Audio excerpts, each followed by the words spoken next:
Hey everyone, welcome to Ah, day four. Just going to say a few things before we get started. Thank you for your patience. As you might know, PXR 2020 is brought to you by Single Thread Theatre Company and the Electric Company Theatre. We'd like to thank Toasterlab and the Langara Center for the Entertainment Arts.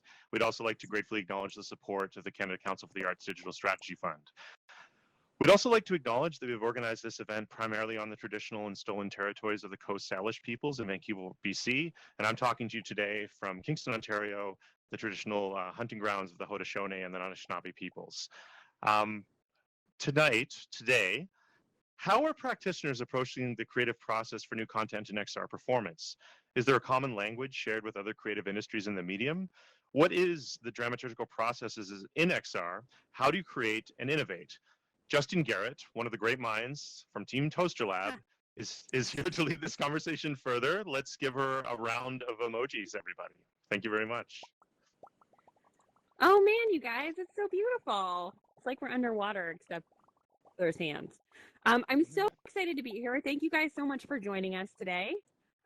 We are super thrilled to have this conversation. We're going to try something slightly more interactive, and just hold tight for a sec, and we'll explain that more in a second.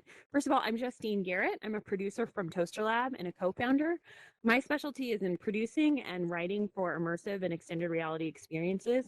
Toasterlab creates place-based extended reality experiences. So my morning was going to a park in Toronto with my two little kids and running around and doing 360 video and hiding from the camera. So complete opposite of this morning is now, but I'm thrilled because it's all part of my own continuum of creative process.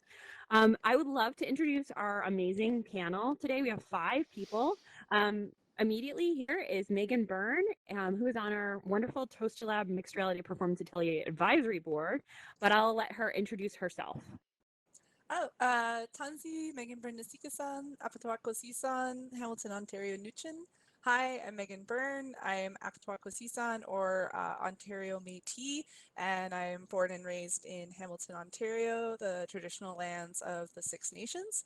And I am a video game designer, and also I recently for the last 2 years, I was working as the digital and interactive coordinator for Imaginative, which is the world's largest Indigenous film media, like screen-based media film festival. And so I was the one who masterminded and created the digital space, and we did a lot of work to help create more spaces where Indigenous people can create VR or AR or anything that, but in a way that they want to do it, not necessarily in a way that requires them to perform their indigeneity in a particular way.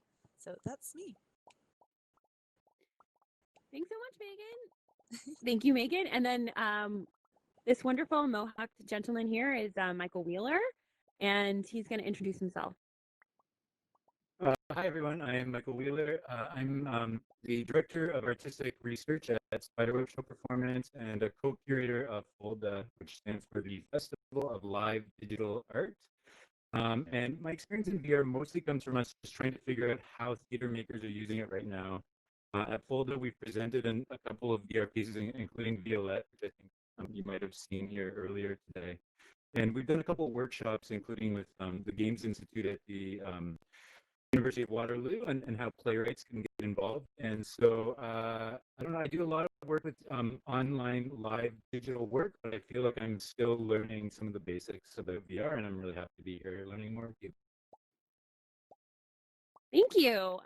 Conrad Sly, right over here, right here in the hoodie with the purple outfit. Conrad, Yes. you want to introduce yourself? Yeah. Yeah, sure. Yeah. Hi, I'm Conrad. I'm based out of Vancouver, British Columbia. My background is in doing architectural visualizations for virtual reality tours. But I've broken away from doing that, and recently I've been working with Renaissance Opera on doing a version of Orpheus in virtual reality. And we did a lot of like real-time motion capture and stuff like that. So it's been really fun. But thank you for having me. Amazing. Anand, would you like to introduce yourself over here? Yay! Thank you. Thank you. Yes. Hi, I'm Anand Rajaram. I'm in Tagarundo. This is the traditional territory of the Haudenosaunee, the Anishinaabe, the Mississaugas of the Credit, the Huron, and the Wendat. I work primarily, I'm a theater person primarily, but I've been doing a lot of experimentation and creating content in augmented reality.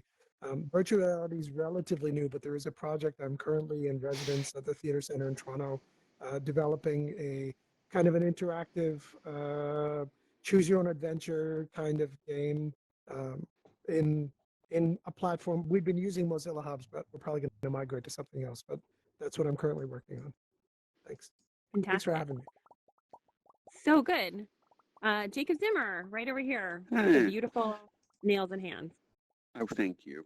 I'm Jacob Zimmer. I'm on the territory of the Kwanlin Dun and the Tonquachin Council in Yukon Territory, which is home of 14 First Nations with 11 self-governing agreements. I'm the artistic director of Nakai Theatre. Up here is my job, and also to say thanks to UConstruct and the Make Space here in town, which is probably one of 4 locations that has the internet capacity to reliably do this work. We are compelled to make theater that can only be made here, which of course is a thing that can translate anywhere and including into these spaces. I've been a fan of augmented reality since glasses and the Walkman. And I continue to be mostly interested in augmented reality and mixed reality interactions of human bodies with phones that then can actually see each other also in space. And so we're developing a conceptual piece that, at least at the moment, is a game for a mixed reality with technology that doesn't quite exist yet in the phones. Thank you so much. And then Alex. Okay, great. I have some exciting news. We have so many people here that there's a second shard that Alex is talking from, and also here too. Alex? Hello. Hi, everyone. Hi. Coming to you live from Shard 2. My name's Alex Doe. I'm with Single Thread Theatre Company. I'm on the territory of the Coast Salish peoples right now. And yeah, I'm really interested in immersive theater. And I've recently come out here to Vancouver to study game design and VR creation. I just want to say thanks to everyone for coming and doing this crazy thing over the last 2 weekends. It's been so awesome to have you here. And yeah, that's me. Great. So because we do have, thanks Alex, thanks everybody. So this is our amazing group assembled here. First question that I want to ask everyone is, what has been your biggest failure in the creative process of making extended reality? What was like, whoa, embarrassment? Now you get to share it out loud with everyone here before we break into smaller groups. Anyone want to start?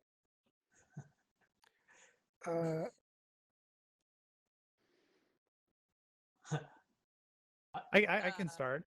Yeah, let's go for it. Sure. Yeah, Conrad? Okay. When I was doing my master's degree at the Center for Digital Media, one of the projects I was put on was working with a water slide company who wanted to explore the potential of doing a virtual reality water slide experience. And Wow.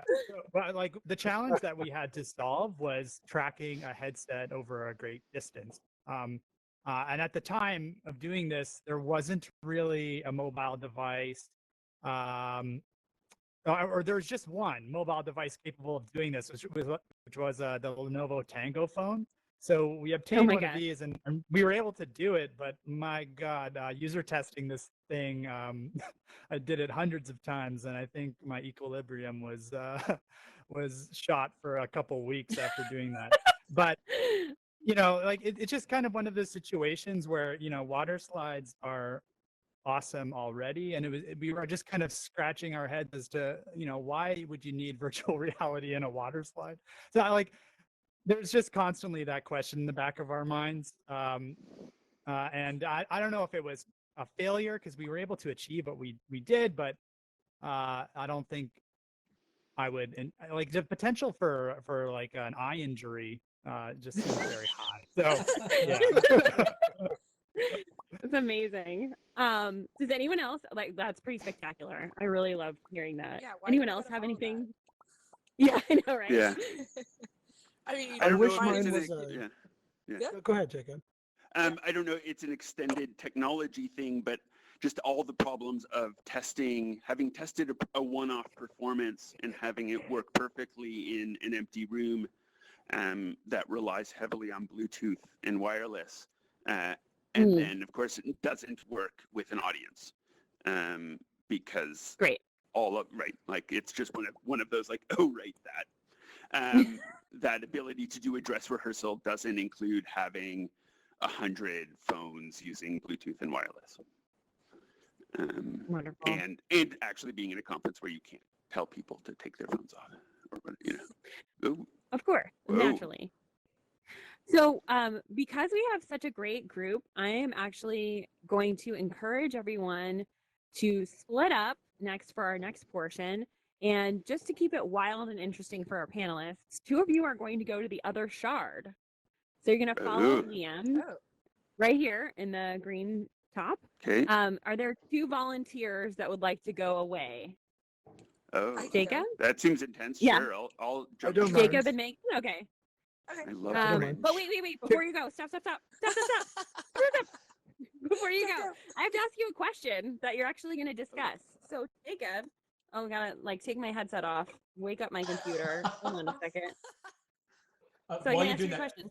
oh, Yeah, go for it. What were you going to say, Alex? I was going to say, panelists, make sure you turn off your megaphones. Otherwise, all we're going to hear is you talking.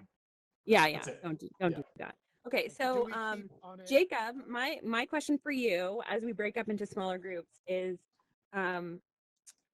what is the commonality for you between other media that you've worked in and the XR creation process? Can you handle it? Sure. And differences. Good? Okay. And then Meagan, before you go, like how do you create? Are you alone? Do you collaborate? What's the process been like right now? Especially in the last 6 months, what's your creative process been like well, physically and yeah, a lot of crying. I mean, like that's why we're here, right? It's just so we're not crying alone anymore. That's like PXR 2020. Don't cry alone. So Don't cry alone. don't cry alone. Next year. Okay, so that's what Meagan will be chatting with. So bye. We'll see you soon. Have fun in the other shard. Okay, you're gonna follow Liam in the other shard. Okay, great. And then now what's gonna happen is that with the rest of the folks that are here, what I would love to do is have you follow the 3 remaining panelists. Conrad is gonna hang out right here in this area. And Michael Wheeler is gonna go on the other side. Here, there's a snowy area. So if you like to chat with Michael Wheeler for the next few minutes, you can go out there. And Adnan, you're gonna go out the front door, right? Yeah. Okay. Yes, that's right. Okay, great. So what I would love you to do is if you would like to follow Michael Wheeler, please go out this side door and follow him for a chat. Conrad will be right here and Adnan will be right here. And then I have to ask you a question, okay, before you go. This is the big part of it. Hold on. Okay. So Conrad, how do you find like creating a timeline for this work? Do you use a specific process, like timeline process, like related to software, or is it more fluid, or do you have hard stops, those sorts of things? Like, how do you create a timeline for getting this work done? Seem good? You got it? Yeah, you're good. Okay, so Conrad will be chatting about it here. And then I have a question for Michael Wheeler. What's the dramaturgical process for you in supporting people in working in XR and for Spiderweb Show? And then Adnan, where do great ideas come from? What do you think is like a great, worthy idea for creating an XR? Okay, great. Good? Thanks. Got it. Okay, great. So I'm going to go.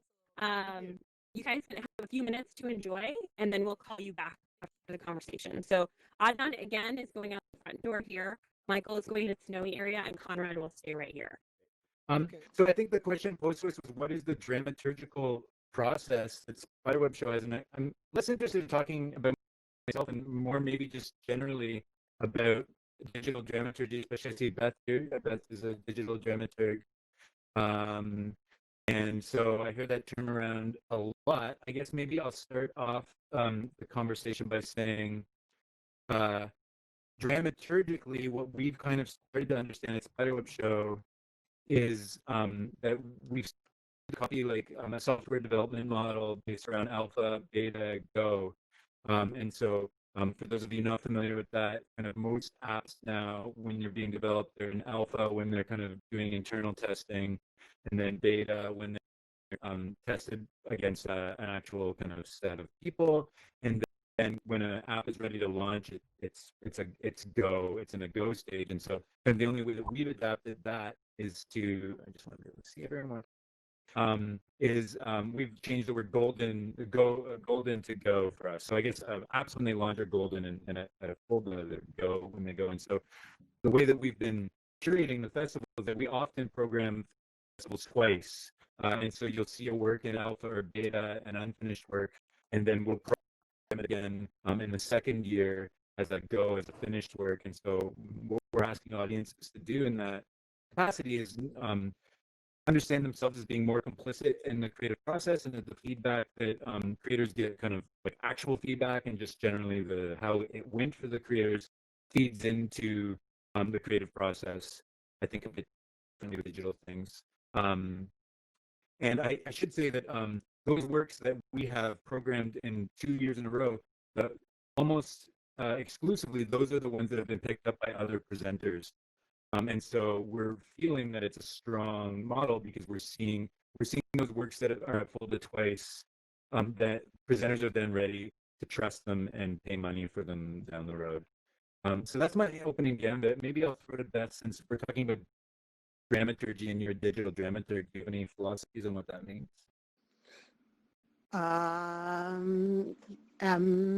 Yes. Yeah. Can you hear me? Can you hear me? We can hear you great. Yeah, Okay, okay, good. Oh, now everyone's looking at me. I'm going to stand up. Yeah. Can anyone else talk in this world? No one else can talk? Really? No. I can talk. I think you can talk as long as you're unmuted. Yeah. Okay, great. Now I can hear you.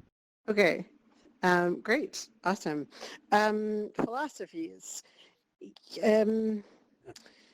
Yes, I think a lot of the philosophy comes around a broad spectrum and deep understanding amongst all creators too about these tools, so that it's not a hierarchical or a dictatorship of like, this is what we're going to do with these tools, or someone turning to me and saying, this is what we're going to do with these tools. That there is a deep exchange of knowledge and an understanding of how the tools work. Not that you have to get into the code, but and with that comes time. And I think giving it, which is what's so interesting about the Folda example, is the time given to this work, because so many of the forms are so new. I think time is a big part of that philosophy, and actually letting it be and figuring it out as you go, and then letting it exist and sort of continue to exist in that way. I think that's pretty key. Yeah. And experimentation, like the philosophy, like it's not a philosophy, but it's just a way, but this idea of experimentation and letting us have that time to be able to figure out what it all means, right, on all the different aspects of what digital dramaturgy is, which is a developing thread of dramaturgy. Mm-hmm. Something that I feel like Jacob kind of hinted at in his introduction is that this work, because interactivity is almost necessarily baked in, not just the VR, but almost all kind of digital works, you can feel like you have something that you've made that's really cool, but then once people start interacting with it, it gets broken really quickly, or different things happen in ways that you never expected. And so I feel that's kind of a way that it's like fundamentally different than creating a piece of theater for a physical audience, where you can kind of create the show, and it's going to be the show when you present it. You obviously, the energy from the audience changes and you get that feedback, but you can still kind of repeat it every night, whereas that's not necessarily the case once you start involving interactivity. And so there's like a testing of interactivity that's kind of required. Yeah, two-spirit trickster.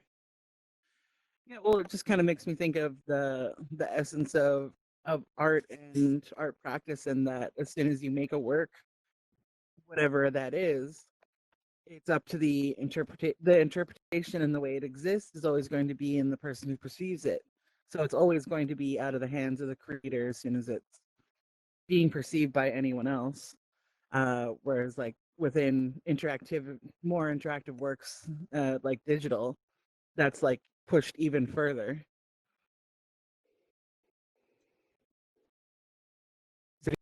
Have a philosophy on dramaturgy and what it means in all these kind of weird XR spaces here? I mean, one thing that something I didn't mention in my bio is I also teach at a university, and so I teach these things to young people. And one thing that I find that I'm really training them on is how to do feedback. Like that, if we're going to work in this iterative development model, the space between the iterations is as good as the feedback that you get. So like, for example, this year in my class, I just started right away doing an online digital project, not because I was particularly interested in the project, but I wanted everybody to make something really quickly and get used to giving feedback and start to understand what good feedback is and what's helpful feedback, because that's the thing that iterative development requires is good feedback. Does anyone have any philosophies on like how to evaluate a digital work when it goes out there?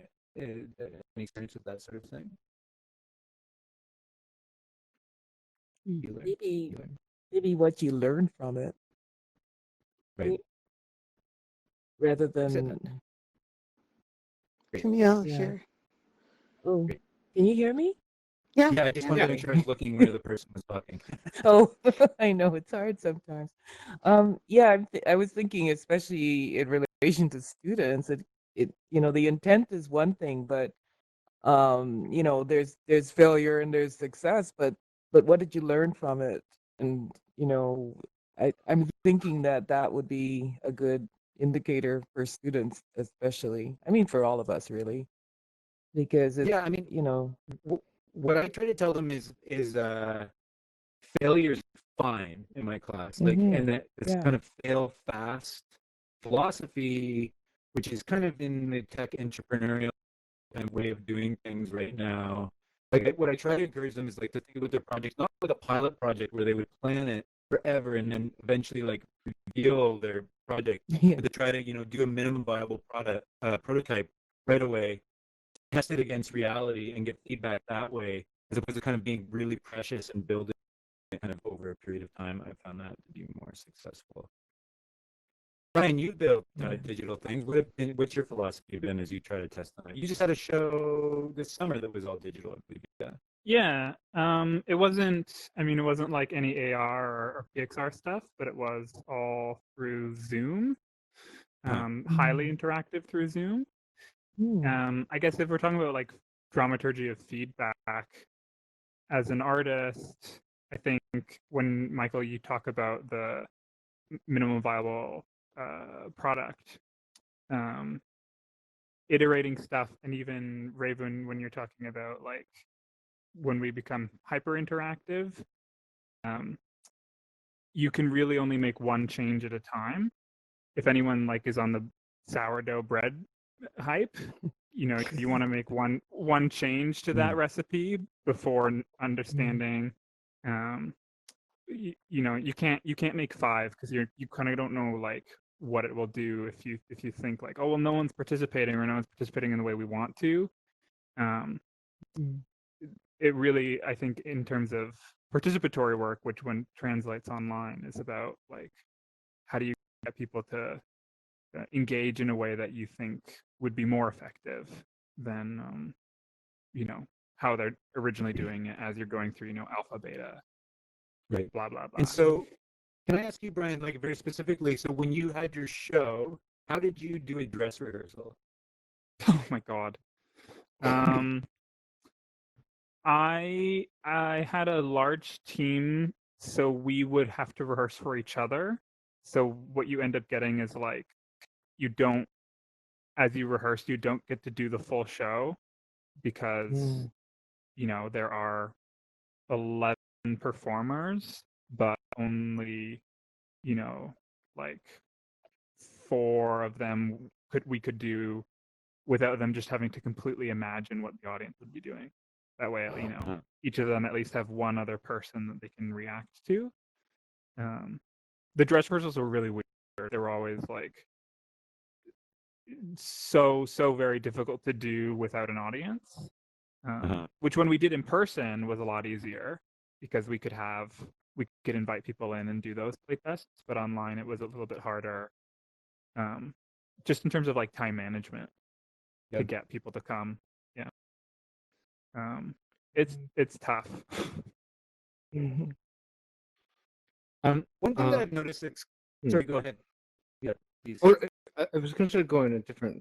Well, I think part of what strikes me in particular, like I do a lot of theater production as a playwright and a director and a producer, a festival artistic director, and it really strikes me that this medium brings with it a tremendous new aesthetic, dramaturgical opportunity and burden. That I do think that everything, you know, when we have actors on a stage, I mean, we've been talking for decades now about the text of an actor's body, right? And that, you know, different actors' bodies bring inherently in them a text. And we, as an audience, are seeing both the character and that performer's, the performer's body and the text that accompanies that body. And we make our meaning from the collision of our world and all those worlds. And in this space, I find that there's a whole new aesthetic burden, or I mean, I use that word not necessarily negatively. I think that a burden can also strengthen us. But the idea that everything that we have as creators, a high degree of control over what everyone looks like, about how everyone moves, about what everyone's face and bodies and all of those pieces are shaped like, what they sound like, and break down to the trees and the shapes of these houses, these kind of, you know, beautiful Swiss Alps houses, right? Like all of this stuff heavily embedded in a text. And whoever creates the space has control over those texts to a degree, and presumably over the next couple of years. Sorry to interrupt everybody. more About control. 5 more minutes of chatting, and then we'll come back together. It's just a really interesting challenge. Yeah, there's definitely a lot of God mode kind of things going on that are like ethical pitfalls. Has anybody kind of discovered themselves kind of getting moved around that way, like, or they felt kind of uncomfortable by being just a peon in a world where you can be shuffled around? Well, I think because I don't code, a lot of things are already created, and they weren't created by me. So whoever created them had a particular bias or a particular set of, I don't know, values, and it's all encoded into the world. It's encoded into how your avatar looks. It's encoded into the choices that you have, you know. So there's yeah, it's kind of a world that's really almost predetermined. You have choices, but they're kind of, there's a limited choice set of choices.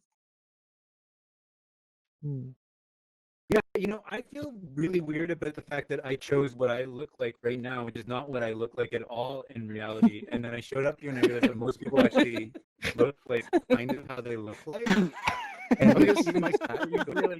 you've really changed. Your Queens has really changed you. Yeah, no, totally.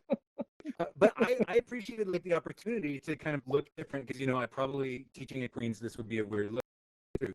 But you know, here I thought it was fine. But then Clayton put a bunch of selfies up, and my partner saw them on Facebook, and she's like, "This is very weird. Everyone looks like themselves, but you. Like, what are you doing here? Maybe you should build a new one."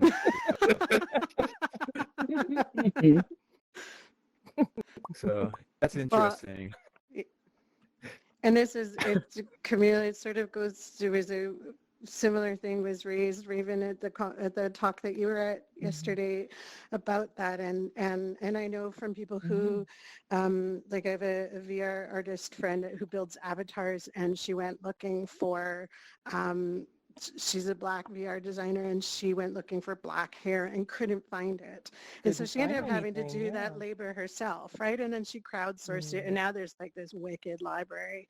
But it's Ooh, that to find changing. it. Totally, I'll hook you up with it. It's awesome.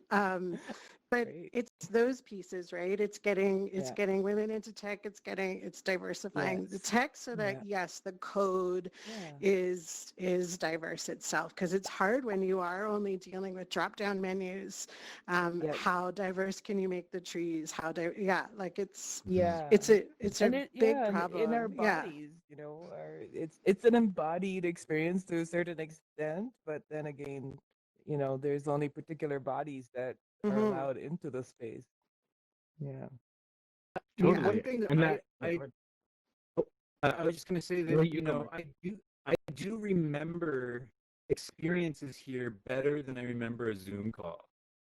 And there's something Yes. about That's how true. Hey, That's very everyone, I'm just true. going to say, please try to make your way back to Oh dear. your shard's main area where we That was began so the short. discussion. So it should be near the Got it. completely disgustingly messed up tables. Hey, everybody, thanks for coming back. Honestly, What I'd love now is to hear back from the individual groups. I'm not sure how we're going to hear from the other shard, if there's someone over there. No. Anyone? Bueller? Okay, we'll move on. So we had Adnan's, Conrad's, and Michael's groups. And if there's someone who wanted to share from the group with Michael Wheeler talking about dramaturgical processes, that would be great. Cool. So we talked a bit about kind of iterative design, failing fast, like trying to find ways to get user feedback, and that in this kind of world, like if you can create something, Jacob hinted at this in his opening remarks, but until you've tested it on an audience, that's different. Beth brought up in terms of digital dramaturgy, like a less hierarchical process where people are working together to kind of come up with shared ideas and values to the creative process.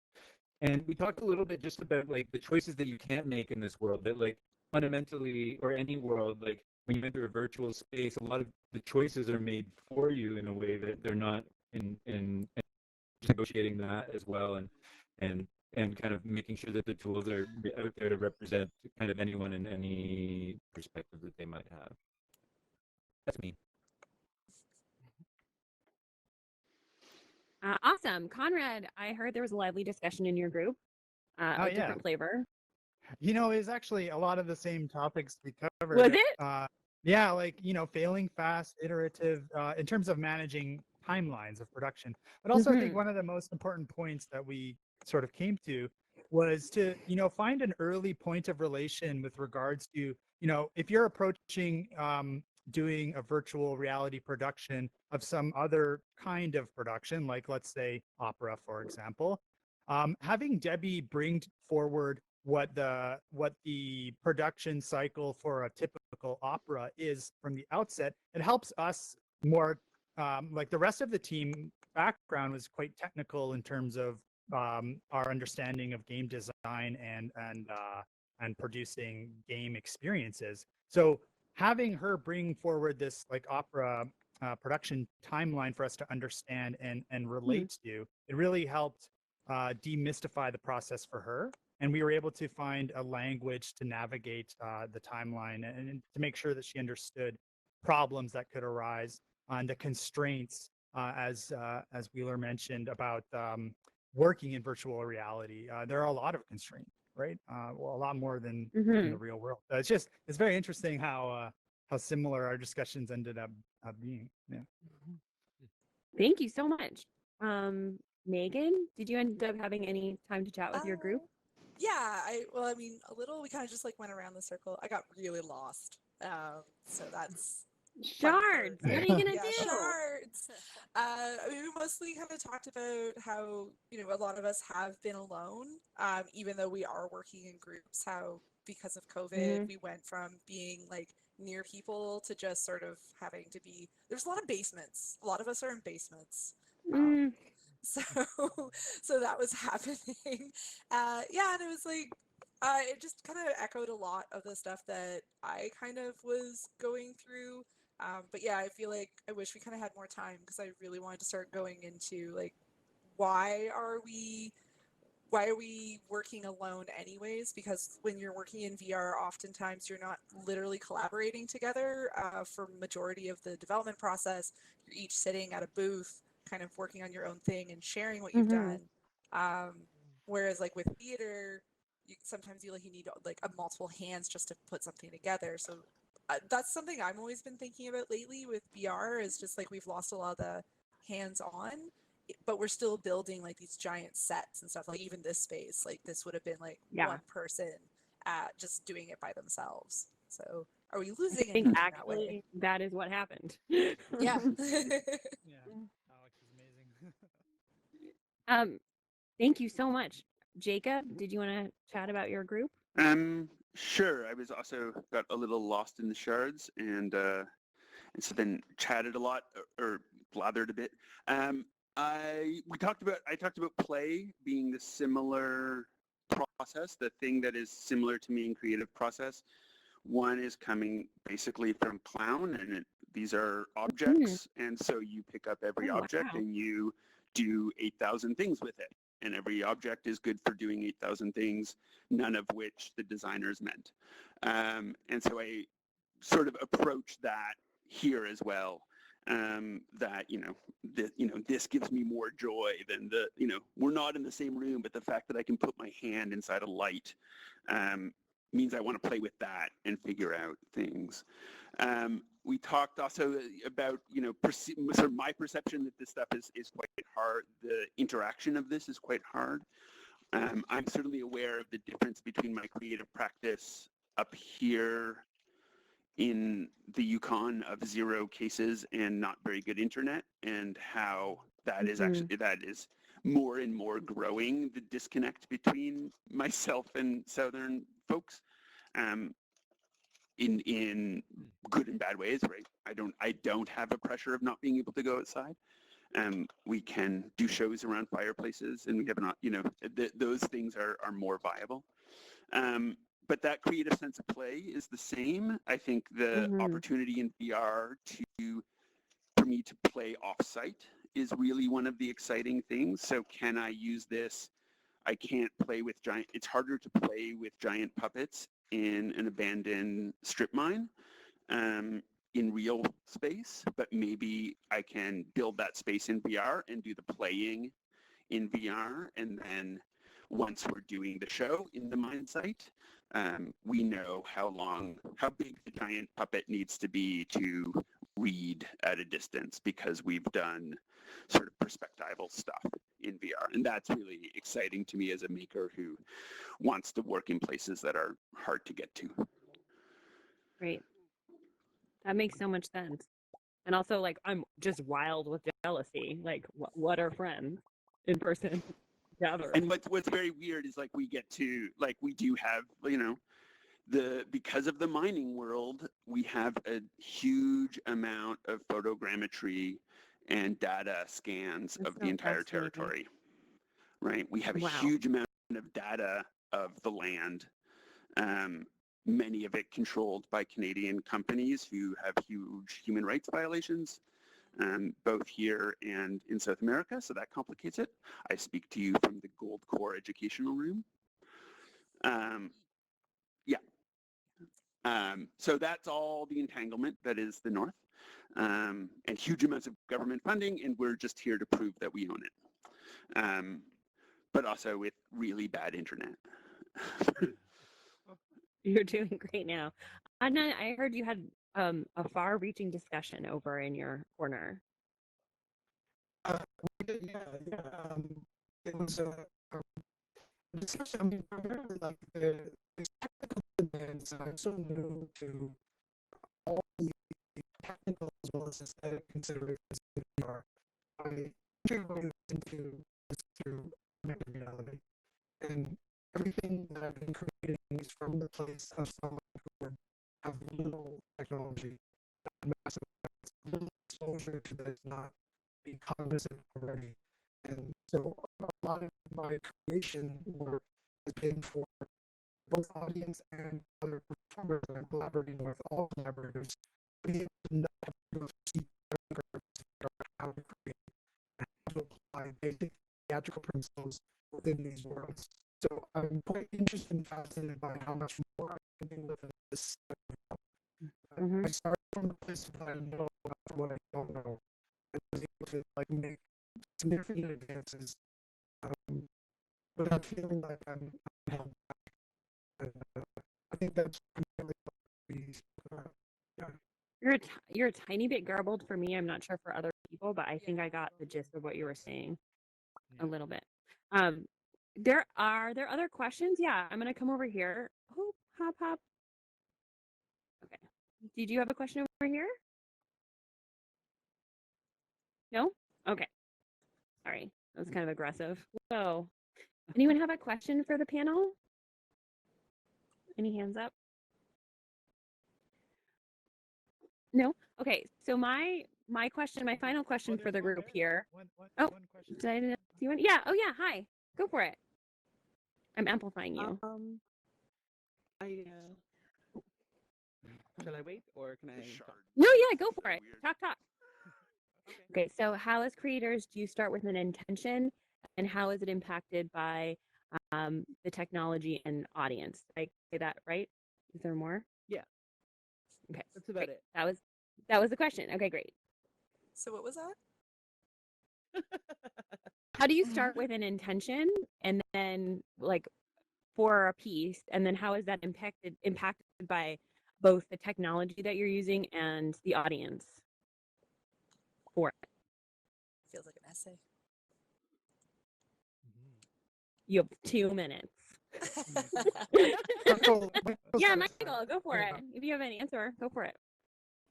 I do think that kind of that question speaks to a way that like all the performing arts are shifting, not just like XR performing arts, whereas like we're shifting out of like what I would call like an auteur model of arts production, where you have like a kind of a genius at the top of a pyramid whose vision then kind of spreads through all the different departments that are below that kind of auteur at the top of the pyramid, and that all of this work is becoming much more collaborative, much more consensus based. And so like what your vision is less important than like what the collective's vision is, and that also the interactivity and then empowers each participant to have a different experience, which might not be anything that any of the artists have envisioned. And so it's like a really big letting go of intention.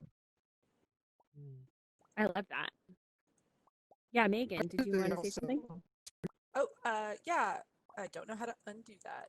I guess Click it again. also. Oh, there it goes. There you go. Yeah, I guess also to that, one of the big things that like when I was doing game design and UX and UI design was that the big thing about like ideas are, okay, this is going to sound harsh, but like ideas are worthless, but it's the execution of that idea that gives it the idea its value.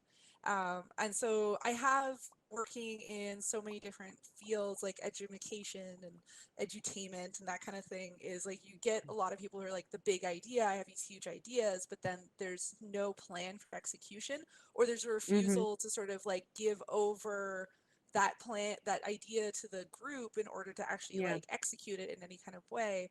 And so I am seeing that kind of shift away, but also like in the indigenous spaces, there's a lot of like VR that's being given just like the filmmakers, and they're having a hard time of like transitioning their skill set. And I think that has mostly to do with like the vision of the screen. So like a VR, like the screen is all around you essentially, even though it's technically just in front of you, where like with a film, it's in a fixed location and you're always like got to look at that point. So I think also there's a bit of a shift in that people are coming with preconceived visions of how the screen should function moving into VR and having a hard time translating that idea into the 360. Does that make sense? Perfect. And yeah. Anand, did you want to add to that? Yeah, I also, the way I interpreted the question that you asked is you start with an intentionality of the project that you want to, and then figure out how to achieve using technology. And for me, rather than being hindered by my lack of experience or knowledge in the technology, I'm starting with the thing that I know. So my intentionality is necessarily bound to my knowledge of what the technology is and to achieve the thing that I want. So the more that I learn about how it functions, the more I can expand my idea. It's kind of like, oh, Yeah, I'm sorry. Yeah, no, you're Oh. just super garbled. I'm so sorry. Sometimes it actually Oh. takes like leaving and coming back, but we are actually at time, and I hate to end on that note, but I also want to, so I want to end a note on a complete gratitude for our panelists and for the group here for being so open and having such a great and far-reaching conversation. And hopefully this will lay some groundwork for a more collaborative, dare I say, feminist approach to creation in XR. Thank you.